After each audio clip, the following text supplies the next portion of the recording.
Hello guys, for today's video guys ay magluluto po tayo ng paksiw na Gigi or galunggong. So ito guys, hindi ko na siya na-videoan pero yan lang po, after kong nilinisan, nilagyan ko lang siya ng suka. Ito yung ginamit kong suka, Pinoy Spice, kasi may lasa siya guys at may flavor na rin siya at pure tuba.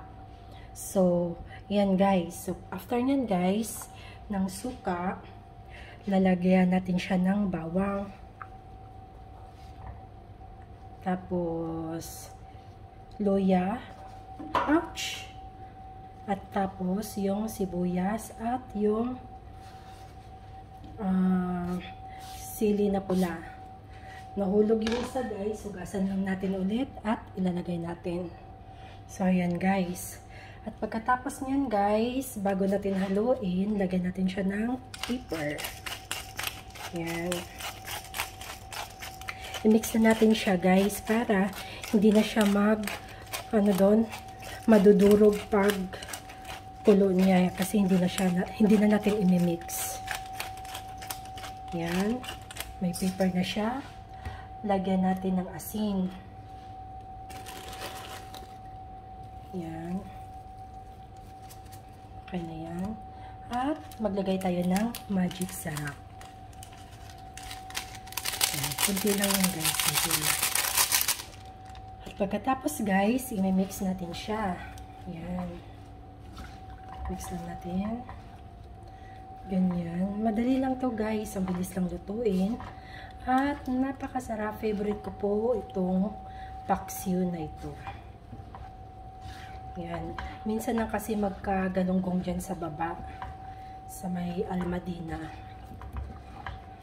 Tsaka sobrang presko guys. Kaya bumili ako. Alam nyo guys, pag fresh yung isda na niluto nyo, hindi siya masyadong mabaho paglutuin. Kasi dito guys, pero never pa naman ako na may nag-complain sa akin dito sa building na ito na nag-complain sa mga niluto ko. Wala pa naman ever since.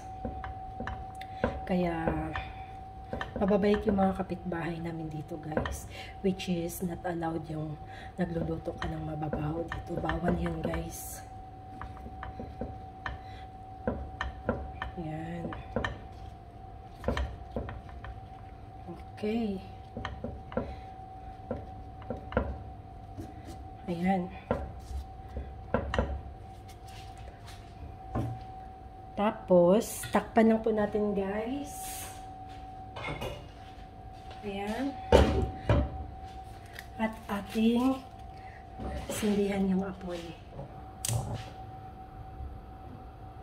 So, after nyan guys, pag kumulo na siya, bubuksan na natin yung cover niya para idadry natin siya, yung patutuyuin. Yan guys. So, see you later.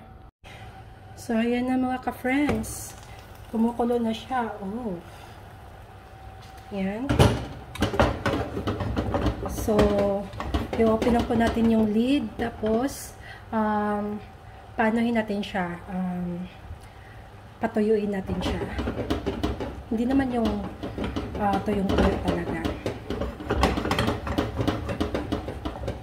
So, yan guys. Medyo na yung yung sauce niya. Maglagay na tayo ng olive oil. Yan.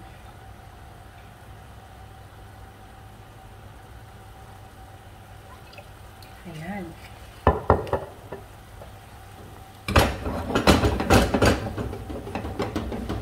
So, yan lang natin.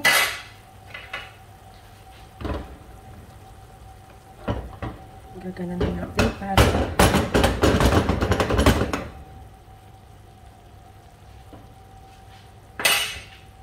guys, like this.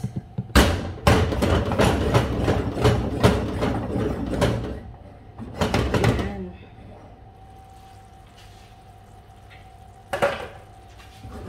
Sarap ng tingnan.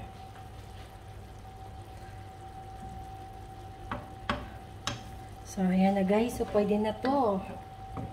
Oh. Nagugutom na ako.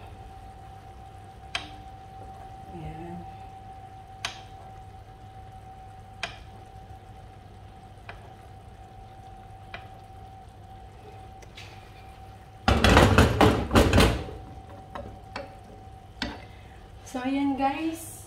Off na natin yung apoy at pwede na nating kainin. So, thank you for watching guys. Don't forget to subscribe my channel and hit the notification bell para po updated po kayo sa aking mga bagong upload. Thank you. Bye-bye. God bless.